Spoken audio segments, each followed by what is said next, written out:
13 और 14 पद को पढ़ें। ध्यान दें कि जब परमेश्वर आपके जीवन में उपस्थित है तो आपके साथ क्या होगा, उसकी उपस्थिति आपके जीवन के लिए क्या कर सकती है, इन वचनों से आज हम जान पाएंगे। 14 अध्याय 13 और 14 वचन। 14 अध्याय 13 और 14 वचन पढ़े सर, पढ़े। हाँ। मूसा ने लोगों से कहा, डरो मत, खड़े खड़े व उद्धार का काम देखो जो यहोवा आज तुम्हारे लिए करेगा, क्योंकि जिन विषयों को तुम आज देखते हो उनको फिर कभी ना देखोगे। जो यहोवा आप तुम्हारे लिए लड़ेगा, इसलिए चुपचाप रहो। आमीन, आमीन। जब परमेश्वर आपके लिए आपके जीवन में उपस्थित होता है तो क्या होता है कि प्रत्येक जिन परिस्थितियों से आप लड़ रहे होते हैं, जो परिस्थितियां आपका सामना करके आपको गिरा रही होती हैं, आपको हरा रही होती हैं, आपको तकलीफ दे रही होती हैं, उन परिस्थितियों को परमेश्वर बदल डालता है। आमीन। परमेश्वर कभी यह नहीं चाहता कि आप उसकी उपस्थिति से वंचित रहें और जो कुछ आपके ऊपर हो रहा है वो होता रहे, लेकिन परमेश्वर सदैव आपके साथ उस संग है और उसकी उपस्थिति हमेशा आपको संभाल कर बचा कर रखती है। परमेश्वर की उपस्थिति आज आपको गहराई से ध्यान देना है, वो आपके लिए क्या कर सकती है, उसकी उपस्थिति आपके जीवन के लिए क्या कर सकती है। ये वचन हमें देखने को मिला है कि जो इस्राएली लोग थे उस समय क्या होता, लाल समुद्र को उन्हें पार करने का समय था, और जब वो लाल समुद्र को पार करने की दशा में थे तो उन्होंने देखा कि उनके पीछे एक सेना आ रही है। और सेना कौन सी सेना थी, किसी को पता है क्या? कौन सी सेना थी, कहां की सेना थी वो? बोलिए। मिस्र देश की सेना थी। हालेलुया। फिरौन की सेना थी, और वो सेना मिस्र देश के राजा सहित वो लोग उसके पूरे इस्राएलियों के पीछे आ रहे थे, और उन्हें ये नहीं बिल्कुल समझ में आ रहा था कि अब क्या होगा, क्योंकि उनकी परिस्थिति ऐसे थी कि जैसे हम लोग कहावत कहते हैं कि आगे गड्ढा और पीछे खाई थी। हालेलुया। और इस परिस्थिति में उन्हें क्या करें कुछ समझ में नहीं आ रहा था, लेकिन आपको बताएं उस सारी परिस्थितियों में परमेश्वर उनके साथ था। आमीन। भले ही उनके पास इतनी बुरी परिस्थिति थी कि उन्हें लाल समुद्र सामने था, उसमें अगर जाते तो डूब कर बह जाते, मर जाते, लेकिन पीछे रहते तो भी उनके साथ वही होना था। हालेलुया। आपको बताएं कि ऐसी दशा में कोई भी व्यक्ति हो, वो उसमें चाहे हम हो चाहे कोई भी हो, उसको भी वही लगेगा कि अब मेरा क्या होगा। Hallelujah, hallelujah. लेकिन लोगों ने परेशान होना शुरू कर दिया। लोगों ने सोचा अब मेरे जीवन में कोई भी भलाई बची नहीं है, क्योंकि सारी बुराई हमारे पीछे पड़ चुकी है। हालेलुया। लेकिन ध्यान दे, परमेश्वर की उपस्थिति आज इस प्रकाशन को लेकर जाना है। परमेश्वर की उपस्थिति आपके जीवन में प्रत्येक शैतान की उपस्थिति को नाश करती है और आपके जीवन में नए काम को शुरू करती है। परमेश्वर की उपस्थिति जब आपके जीवन में है तो आप दुख को नहीं देखेंगे, लेकिन हर एक दुख आनंद में जरूर बदल जाएगा। आमीन। जो कुछ आपको नाश करने के लिए आएगा, परमेश्वर की उपस्थिति आपके पास है तो नाश करने वाली चीजें नाश हो जाएंगी और आप आनंद करेंगे। आमीन। और यहाँ पर क्या हुआ, परमेश्वर उस जगह पर उपस्थित था और मूसा ने कहा परमेश्वर अब हम क्या करें, क्योंकि ये लोग पूरा निराश है। इनका कहना है कि मूसा क्या तू यहाँ हमें मरने के लिए लाया है? अगर वहां होते तो भले थे, लेकिन अभी हम क्या करेंगे, हमें सेना भी मार डालेगी, हमें समुद्र में भी मरना ही होगा। हालेलुया। आवाज नहीं करें। लेकिन समय क्या था, परमेश्वर की उपस्थिति ने सब कुछ बदला। उन्होंने बात किया और कहा, क्या कहा 13 पद को फिर से हम पढ़ेंगे, लिखा है। हाँ, 13 पद को फिर से पढ़िए।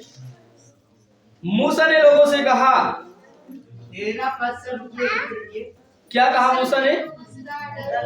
तेजी से मूसा पढ़िए। ने हाँ। लोगों से कहा, डरो मत। क्या कहा? अपने पड़ोसी से बोलिए, डरो मत। 365 बार बाइबल में कहा गया है। यस। और हमारे साल के भी 365 ही दिन होते हैं। सो 365 बार यह बात लिखा है, मत डर, डरो मत, मत डर, डरो मत। तो यहाँ पे पौलुस, यहाँ पर मूसा ने लोगों से कहा, डरो मत। आमीन। आज हम भी आपसे कहते हैं, डरो मत, क्योंकि परमेश्वर की उपस्थिति आपको भय की आत्मा नहीं देती है।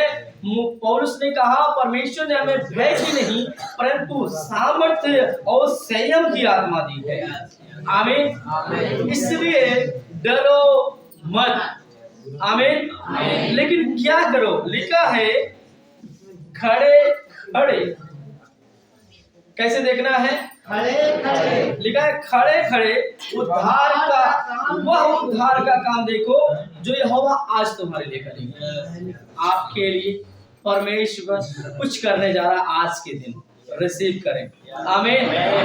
खड़े खड़े उद्धार का वह काम देखो जो यहोवा आज तुम्हारे लिए करेगा, अर्थात जिन मिस्रियों को तुम आज तक देख रहे थे, लिखा है जिन मिस्रियों को आज तक तुम देख रहे थे, आगे से, कब से?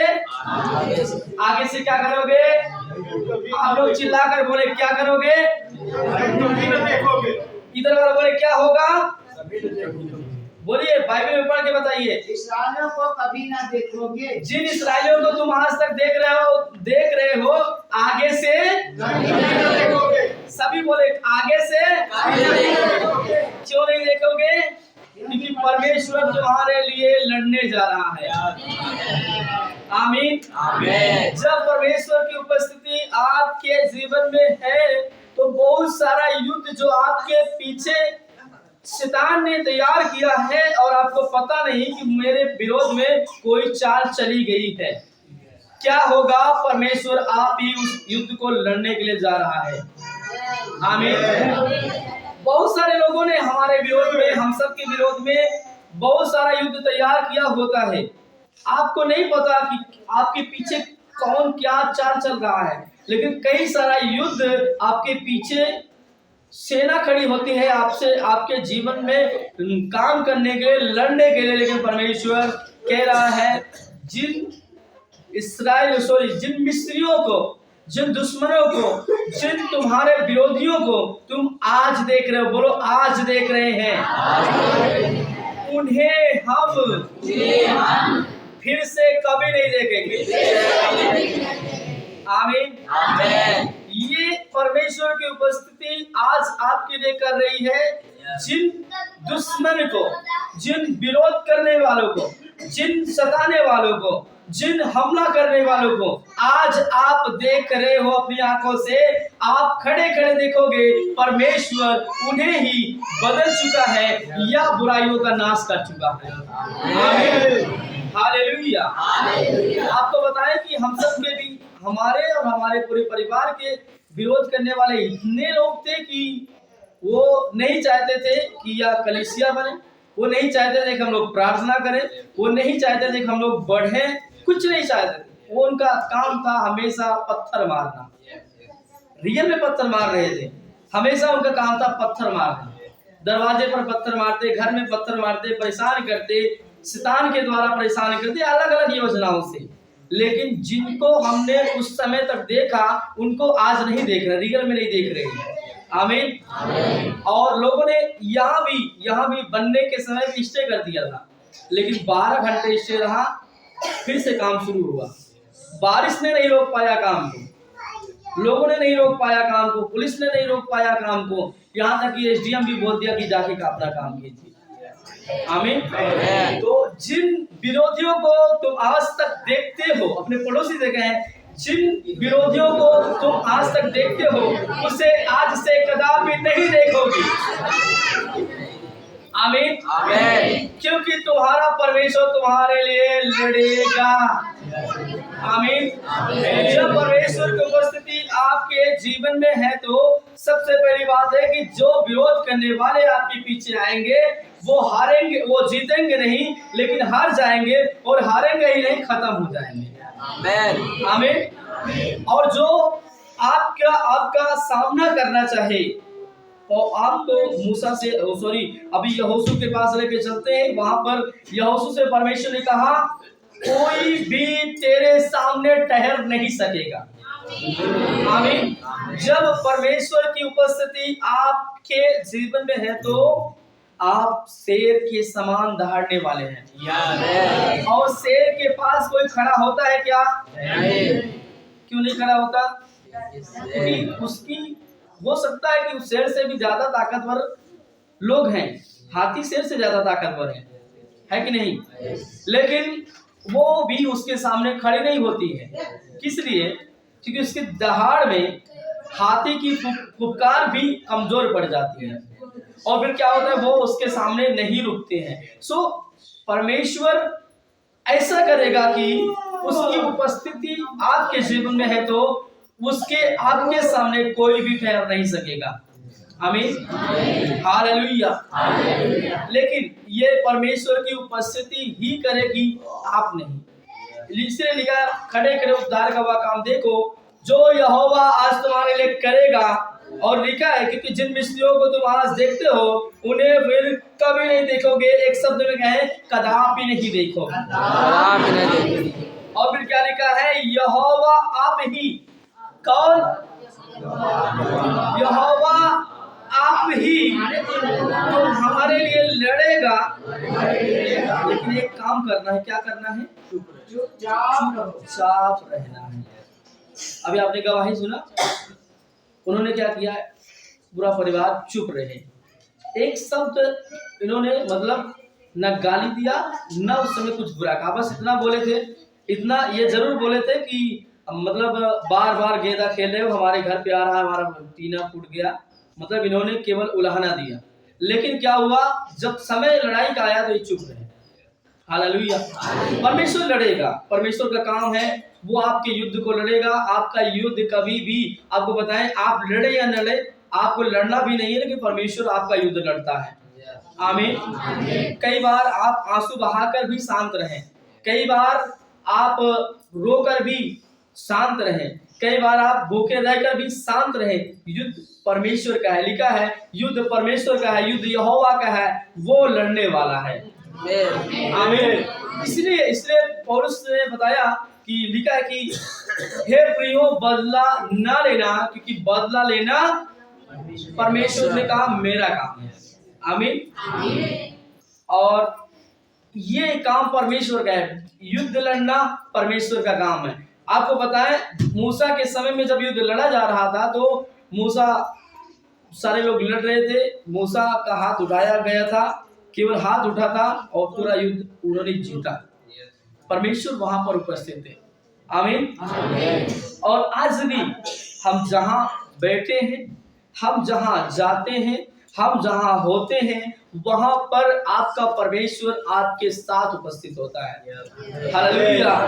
इसलिए उसकी उपस्थिति क्या करती है, आपको युद्ध में विजय को हासिल कराती है। उसकी उपस्थिति आपको क्या करती है, दुश्मन को आपके सामने ठहरने नहीं देती है। उसकी उपस्थिति आपके लिए क्या करती है, हर एक उत्सव जो शैतान हमारे विरोध के लिए लेके आता है, जो हमें मारने के लिए लेके आता है, उसी उत्सव में परमेश्वर आनंद का उत्सव बनाता है। आमीन। और फिर क्या हुआ जानते हैं, वो पूरे कहानी में हम जब देखें तो उसके बाद वो सारे मिस्री उनके पीछे आए, लेकिन परमेश्वर ने कहा कि तू, तेरे पास जो लाठी है इसे इस समुद्र पर मार। और जब उस पर मारा गया तो वो दो भाग हो गया। फिर उसके बाद वो लोग निकल गए, और जब निकल गए तो उनके बाहर जाते ही मिस्री उसमें घुसना शुरू किए। और जब वो लोग घुस गए तो परमेश्वर ने कहा वापस लाठी को मार। जब लाठी को मारा गया तो फिर से वो पानी बहने लगा। जब बहने लगा तो वो सारे लोग उसी में बह गए। आमीन। हालेलुया। सो सबसे पहली बात बताएं तो परमेश्वर की उपस्थिति ऐसे काम को आपके लिए करती है जिन्हें आपने कभी नहीं देखा होगा। आमीन। हाँ, 34 का 10 पढ़े निर्गमन में। 34 का 34 का 10। हाँ पढ़िए।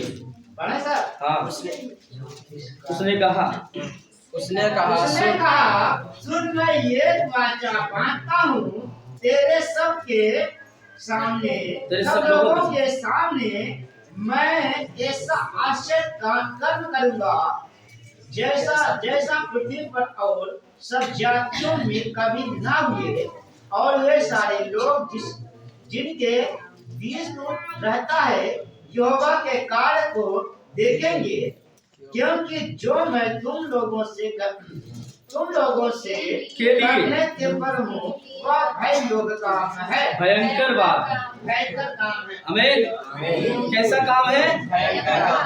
और यहाँ पर क्या लिखा है? ऐसा आश्चर्य कर्म करूंगा कि जैसा न पृथ्वी पर न किसी जातियों में कभी हुई है।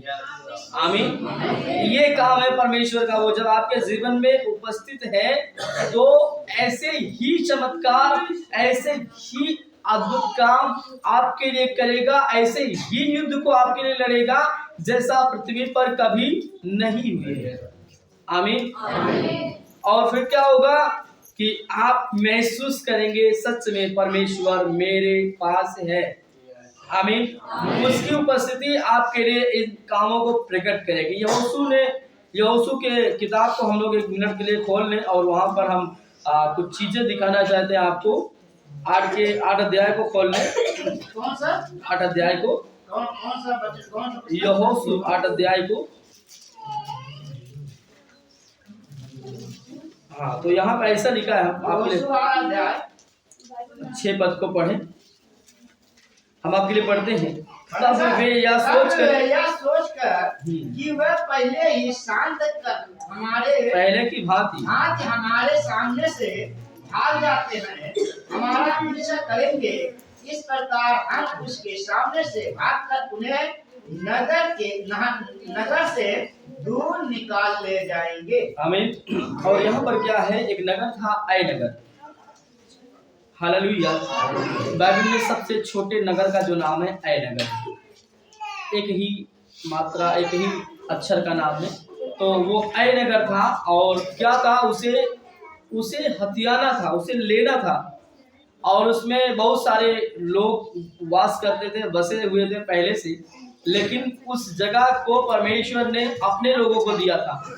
लेकिन क्या करना था? उस पर कब्जा करने के लिए उनके पास परमेश्वर ने बुद्धि दी। परमेश्वर वहां उपस्थित थे। फिर से आपको बताएं, वहां परमेश्वर उपस्थित थे और उन्होंने तैयार किया कि क्या करना है, तुम्हें ऐसे से करना है। जैसा यहाँ पे वचन में लिखा है कि जब वे लोग तुम्हारे पीछे आए तो तुम उनके पीछे से आगे भाग जाना, और इस प्रकार वो नगर से बाहर जाएंगे। फिर इधर से दूसरा जो टीम होगा उस पर कब्जा करेगा, पूरे नगर को जला देगा। आमीन। तो आपको बताएं, ऐसी परिस्थिति में जबकि आपका बुद्धि खत्म है, आपको नहीं समझ में आता क्या करें, और किसी बात पर जो परमेश्वर ने आपके लिए दिया है कब्जा करने की बारी आए, लेकिन कई बार उसमें दुश्मन खड़ा होगा, वो परमेश्वर के कामों पर आपको कब्जा करने के लिए रोकेगा। तो क्या होगा? परमेश्वर की उपस्थिति आपको सारे उन अधिकारों से जो आपको परमेश्वर ने दिया है, आपको उन अधिकारों में, उन तमाम कार्यों में आपको ले जाएगा जो आपके लिए आपको मिला है। आमीन। क्या हुआ? ऐ नगर को ले लिया गया। यहाँ पर पीछे जब आप हेडिंग देखेंगे तो लिखा है वहां पर ऐ नगर को ले लिया जाना। इसीलिए वो पूरी हेडिंग का पूरा मकसद है। हमने एक वचन को पढ़ा, लेकिन यहाँ पे लिखा है परमेश्वर की उपस्थिति जो थी क्या की, उन्हें ऐ नगर को लेने में उनकी सहायता की, उनको तैयार किया कि तुम्हें किस तरह से लेना है। आपको बताएं, परमेश्वर आपके पास उपस्थित है। परमेश्वर सदैव हर समय हर परिस्थिति में आपके संग उपस्थित है। इसलिए जब आपको न समझ में आए कैसे करना है, जब आपको नहीं समझ में आए कैसे कब्जा करना है, तो ये बात शैतान आपको परमेश्वर के अधिकारों पर कब्जा करने से रोकता है। आपके पास अधिकार है जो अद्भुत काम करने का, कई बार शैतान रोकता है, आप ऐसा ना करें, कई बार लोगों को चंगा करने के लिए शैतान रोकता है, कई बार लोगों को दुष्ट आत्माओं से छुड़ाने के लिए शैतान रोकता है। क्या करे? उस पर कब्जा करने के लिए परमेश्वर हमारे बीच में उपस्थित है। आमीन। वो कुछ नहीं कर पाएगा, परमेश्वर को बुद्धि देगा कैसे हमें कब्जा करना है, कैसे हमें परमेश्वर के अधिकार के ऊपर हमें जाना है और कोई हमें रोक भी नहीं पाएगा। आमीन। और इस तरह से इन्होंने उस नगर को ले लिया। लेकिन हम लोग एक वचन में जाएं, नया नियम में यीशु की उपस्थिति क्या क्या कर रही थी। प्रेरितों 19:12, प्रेरितों के काम 19 अध्याय 12 का पौलुस के जीवन के द्वारा जो परमेश्वर की उपस्थिति थी किन कामों को उत्पन्न कर रही थी। हमने उस वचन को बार बार पढ़ा होगा, 19:12। हम इन वचनों को बार बार पढ़े होंगे, लेकिन आपको आज यहाँ से नया सीखने को मिला। पढ़िए। यहाँ तक कि रुमाल और अंगोछे की देह से छुलवा कर बीमारों पर डालते थे और उनकी बीमारियां जाती रही थी। और दुष्ट आत्माएं उनमें से निकल जाया करती थी। तो आपको हमने बताया कि जो परमेश्वर की उपस्थिति है आपको कब्जा करने के लिए तैयार करती है। आमीन। शैतान के ऊपर कब्जा करने के लिए। तो क्या यहाँ पर पौलुस के पास यीशु की उपस्थिति थी, परमेश्वर की उपस्थिति इतनी अधिकारी के साथ थी कि उन्हें शैतान बीमारियों और तमाम चीजों पर कब्जा करने के लिए तैयार कर रही थी। आमीन। यहाँ तक कि वो स्वयं जो करते थे वो तो हो ही रहा था, लेकिन लोग भी केवल स्पर्श कराने के द्वारा कब्जा कर पा रहे थे। आमीन।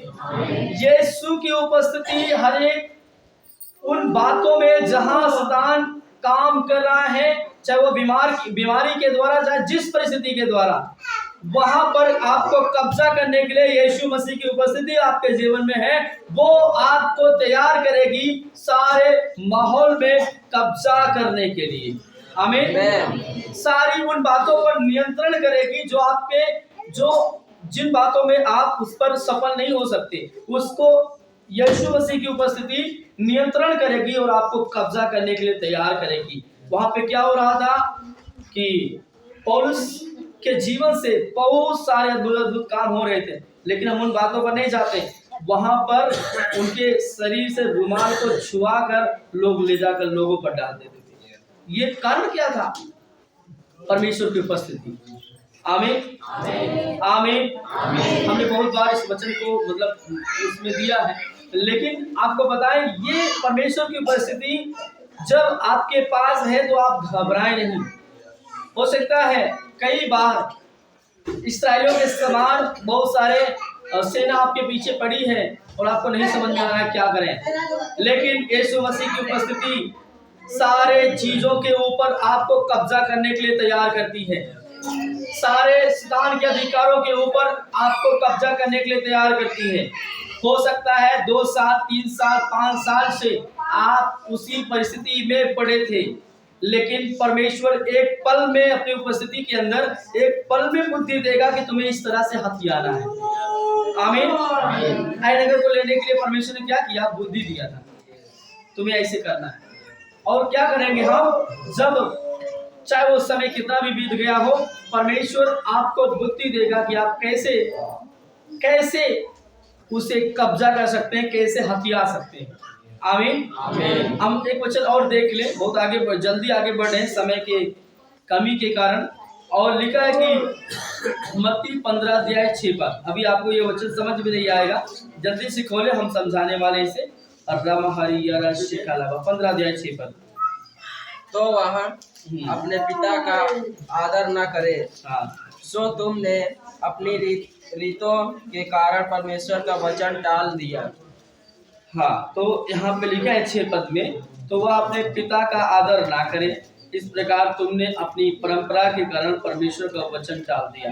कई बार जानते हैं, कई बार क्या होता है, आपके जीवन में परमेश्वर की उपस्थिति होती है, लेकिन कई बार परंपरागत तरीके से आप परमेश्वर के वचन को टाल देते हैं और जान नहीं पाते कि उसकी उपस्थिति मेरे पास, मेरे जीवन में, मेरे घर में है।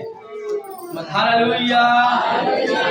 क्या होता है, वो कहते देखो भले ही परमेश्वर यहाँ पर उपस्थित है, कुछ भी है, वो क्या करना चाहता है मुझे से मतलब नहीं, लेकिन अब तक मेरे साथ ऐसा होता आया है, अब तक हम सहते आए हैं, अब तक हम ऐसे ही करते आए, वो चाहे परमेश्वर का विरोध का काम हो, चाहे वो परमेश्वर की योजना का काम हो, लेकिन आपको क्या होगा, अब तक हम ऐसे करते आए हैं, अब भी हम ऐसे ही करेंगे। आमीन। कई लोग बीमारियों में, दुखों में इसलिए रहते हैं क्योंकि वो परंपरागत तरीके से जीवन को जीते हैं।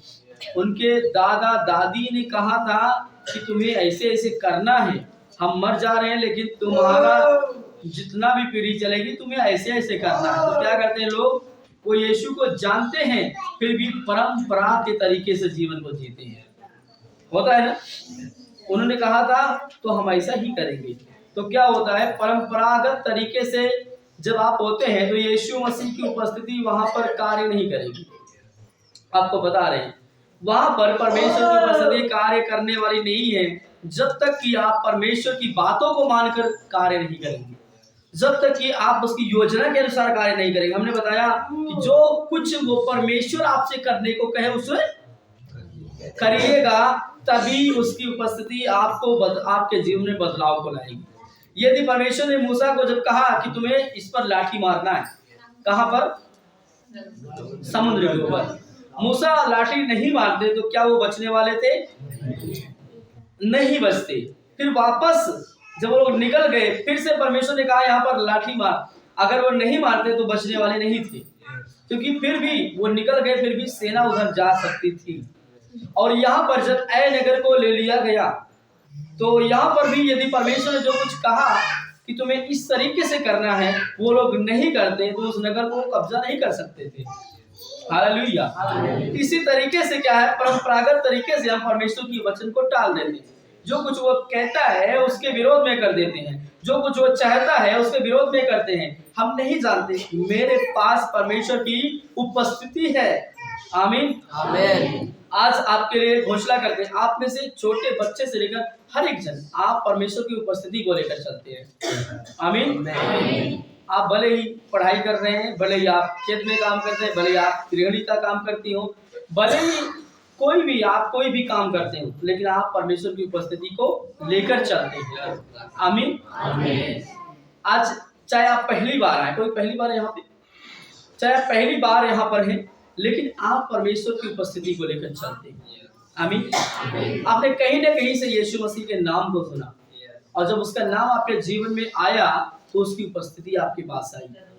आमीन। और आप हमेशा उसकी उपस्थिति को लेकर चलते हैं। हो सकता है आप बार बार परमेश्वर की आज्ञा का उल्लंघन किए हो, वचन को टाल दिए हो, लेकिन जो कुछ वो कहता है यदि आप ऐसे करेंगे, आप उसकी उपस्थिति के द्वारा जो आपके साथ होना चाहिए वैसे होने पाएगा। आपके जीवन में परमेश्वर की उपस्थिति हमेशा उन कामों को उत्पन्न करेगी जो आपके लिए जरूरत है। आमीन। लेकिन आपको परमेश्वर का वचन टाल नहीं देना। यहाँ पे लिखा है, वह तो अपने पिता का आदर ना करें, इस प्रकार तुमने अपने परंपरा के कारण परमेश्वर का वचन टाल दिया। आमीन। कई सारी बातों में आप क्या करते हैं, परमेश्वर के वचन को टालकर परमेश्वर की उपस्थिति के विरोध में काम करना शुरू करते हैं। बोलिए यीशु मसीह की।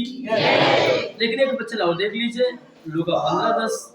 यहाँ पर क्या करें परमेश्वर, बड़े अद्भुत रीति से हम यहाँ पर देख सकते हैं। 15:10 में इस प्रकार लिखा है, 15:10 मैं तुमसे कहता हूँ कि इसी रीति से एक मन फिराने वाले पापी के विषय में परमेश्वर के स्वर्गदूतों के सामने आनंद होता है। जिसे लोग जब परमेश्वर की उपस्थिति में जाते हैं, जानते जब तक मनुष्य संसार में होता है वो हालांकि बनाए हुए परमेश्वर के लोग हैं, लेकिन उसकी उपस्थिति से बाहर होते हैं। आमीन। लेकिन जैसे ही वो यीशु मसीह के पास आते हैं। हमने बताया यीशु का नाम उनके जीवन में जाता है तो उनके पास परमेश्वर की उपस्थिति जाती है।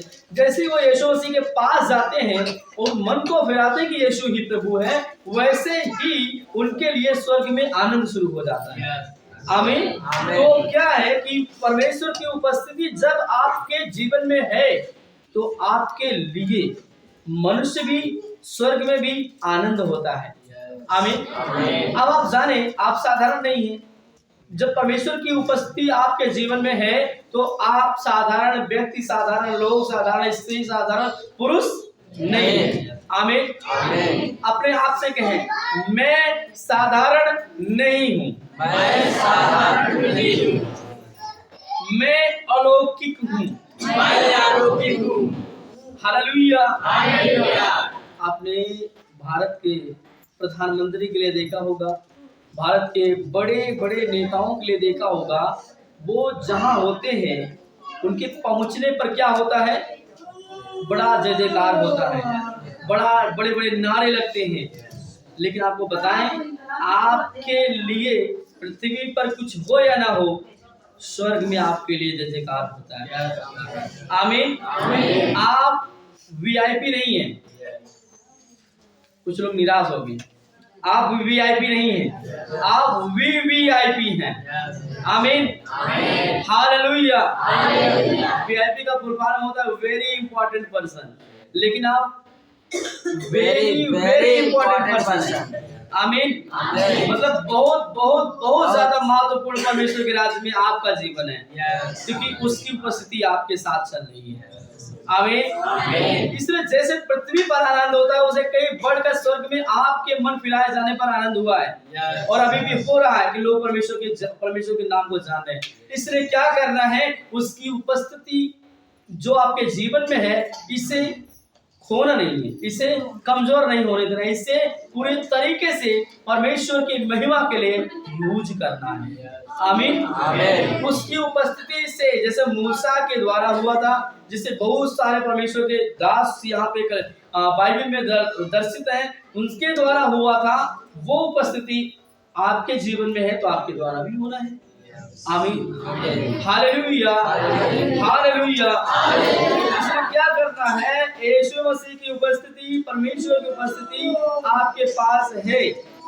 आपको बताएं, यदि आपके साथ उदाहरण दे रहे हैं, यदि आपके साथ कोई हमेशा 24 घंटे, कोई व्यक्ति की बात करें 24 घंटे चल रहा है, तो क्या करना है, क्या आप उससे अपने बगल वाले से बात करेंगे? आपके साथ जो चल रहा है, हम बता रहे हैं कोई व्यक्ति आपके साथ 24 घंटे चल रहा है, तो आप उसको छोड़कर अपने अगल बगल वाले से बात करेंगे या अपने बगल वाले से बात करेंगे? ज्यादा बात किससे होगी? किससे होगी? आपके बगल वाले से होगी, क्योंकि वो आपके साथ 24 घंटे है। जो कुछ होगा वो देख रहा है, जो कुछ आपके साथ होगा वो देख रहा है। आपके दाहिने हाथ लिखा है कि परमेश्वर हमारे दाहिने हाथ मौजूद होता है। आमीन। तो क्या है कि जब ज्यादा परमेश्वर की उपस्थिति आपके जीवन में है, ज्यादा से ज्यादा वो आपके साथ है, तो आपको उसी से ज्यादा बात करना है। आमीन। हर समस्याओं का हल यीशु की उपस्थिति जब आपके पास है तो आप वहां प्राप्त कर सकते हैं। हर प्रकार के विजय को यीशु की उपस्थिति जब आपके पास है तो आप प्राप्त कर सकते हैं। हर प्रकार के हानियों के ऊपर जब आपको विजय चाहिए या कब्जा करना है, तो आपकी जीवन में जो यीशु मसीह की उपस्थिति है वो आपको कब्जा करने के लिए तैयार करेगी। आमीन। हालेलुया। आपको बताया, ऐसा समय नहीं आएगा, ऐसा समय बिल्कुल कभी भी नहीं आएगा कि यीशु की उपस्थिति आपसे हट जाए। परमेश्वर की उपस्थिति, परमेश्वर का उपस्थिति नहीं हटी थी। एक नजर परमेश्वर का यीशु से हटा था जब वो क्रूस पर थे, जब उन्होंने अपने प्राण को त्यागा। उपस्थिति नहीं हटी थी, नजर हटी थी। आपको बताएं कि जब उपस्थिति हटेगी तो क्या हो सकता है, हम यहाँ नहीं रह सकते। शैतान पल भर में कब्जा करेगा और बहुत, आपने देखा होगा, बहुत लोगों को पागल कर डालता है। आपने बाइबल में देखा होगा, एक व्यक्ति था जो कहाँ रहता था, शैतान से सताया हुआ कब्र में रहा करता था। ऐसे शैतान जब पकड़ेगा तो ऐसे जीवन हो जाता है। लेकिन आपको पता है यीशु की उपस्थिति इन सारी बातों में आपको विजय देती है। आमीन। बोलिए यीशु मसीह की जय। लोग चाहते हैं हम यीशु की उपस्थिति में बढ़े, फलवंत हो और हमेशा जो कुछ वो चाहता है वैसे होता रहे। आमीन आमीन।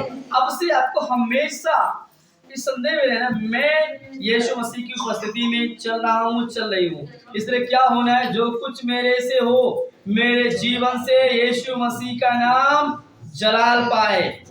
मेरा उठना, मेरा बैठना और क्या होगा, देखना, लेटना और हर बातें यीशु की महिमा के लिए हो पाए। आमीन आमीन। यदि आपको नहीं समझ में आता, आप भजन संहिता 139 को खुलकर पढ़िएगा, आप डर जाएंगे।